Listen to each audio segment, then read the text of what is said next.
Okay, we're going to demo the advanced linking when you're writing a message. So we'll go into a message.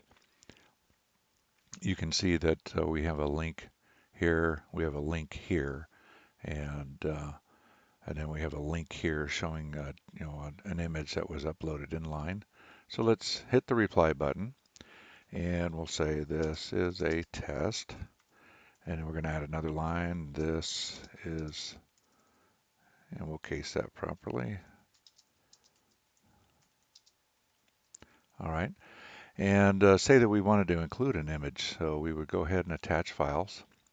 And I've got a file here. I'm just going to drag in here and upload. All right. So now we want to link this one in, say to in between these two um, lines or paragraphs. So we just right click and copy image address. And you just need to click and drag to highlight the word that you want to turn into a link. Click on the link button and then paste in the URL. Okay, and so that's all set. Say that we wanted to paste in a link to another website. So I've got the Diagnostic Network YouTube channel, so I'm going to copy that and our YouTube channel,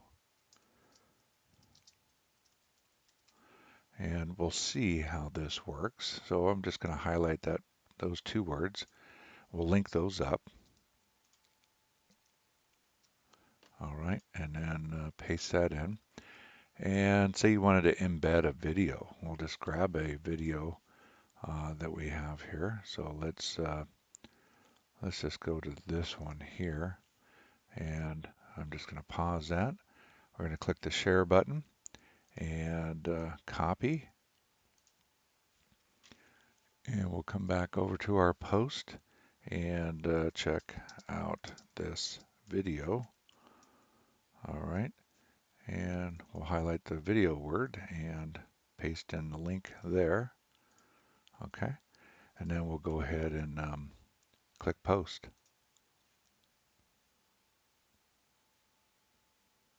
So it's going to go right to our message. So there's the link going into that, or showing that video. Here is the YouTube channel preview link, and then there's our link linking up the video to play right in line. So if you have any questions or comments, send us an email, support@diag.net. And thanks for watching.